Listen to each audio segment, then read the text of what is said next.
Hi. Welcome to another edition of Sabbath School Flashcards. The title of today's lesson is, On the Lord's Day.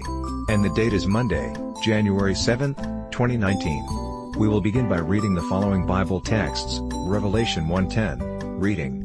I was in the Spirit on the Lord's day, and heard behind me a great voice, as of a trumpet.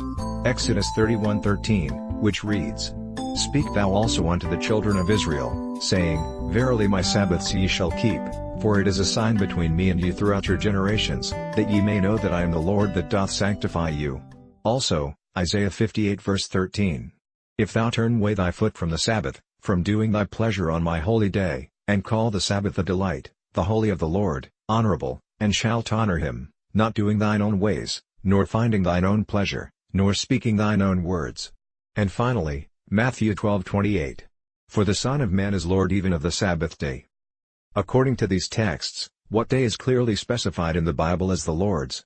And how meaningful must this day have been for John in the midst of his hardships?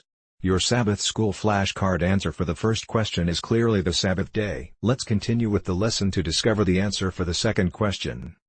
Quoting Ellen G. White, in Acts of the Apostles, page 581. It was on the Sabbath that the Lord of glory appeared to the exiled apostle. The Sabbath was as sacredly observed by John on Patmos as when he was preaching to the people in the towns and cities of Judea. He claimed as his own the precious promises that had been given regarding that day. End of quote. Revelation 1:10 clearly suggests that the Apostle John received the vision on the seventh-day Sabbath. Although looking with anticipation toward future events, even to the second coming of Christ, comparing it with Revelation 1:7, which is describing a scene in the second coming of Christ. An event described as the day of the Lord, Isaiah 13:6-13, and 2 Peter 3 verse 10. Let us read them. Reading Isaiah 13 verses 6-13. Howl ye, for the day of the Lord is at hand, it shall come as a destruction from the Almighty. Therefore shall all hands be faint, and every man's heart shall melt, and they shall be afraid, pangs and sorrows shall take hold of them, they shall be in pain as a woman that travaileth, they shall be amazed one at another, their faces shall be as flames. Behold, the day of the Lord cometh, cruel both with wrath and fierce anger, to lay the land desolate, and he shall destroy the sinners thereof out of it. For the stars of heaven and the constellations thereof shall not give their light, the sun shall be darkened in his going forth, and the moon shall not cause her light to shine. And I will punish the world for their evil, and the wicked for their iniquity, and I will cause the arrogancy of the proud to cease, and will lay low the haughtiness of the terrible. I will make a man more precious than fine gold, even a man than the golden wedge of Ophir. Therefore I will shake the heavens. And the earth shall remove out of her place, in the wrath of the Lord of hosts, and in the day of his fierce anger. Now let us read 2 Peter 3 verse 19. But the day of the Lord will come as a thief in the night, in the which, the heavens shall pass away with a great noise, and the elements shall melt with fervent heat, the earth also and the works that are therein shall be burned up. John was talking about the time at which he, himself, had the vision of these future events, and that was on the Sabbath, the Lord's day. No question that amid his sufferings this vision-filled Sabbath must have become to him a foretaste of a life free from suffering, which he and the faithful of all ages will experience after the second coming.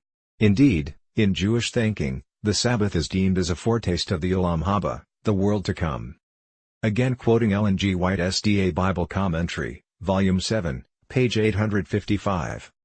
The Sabbath, which God had instituted in Eden, was precious to John on the lonely isle. What a Sabbath was that to the lonely exile, always precious in the sight of Christ, but now more than ever exalted. Never had he learned so much of Jesus. Never had he heard such exalted truth. End of quote.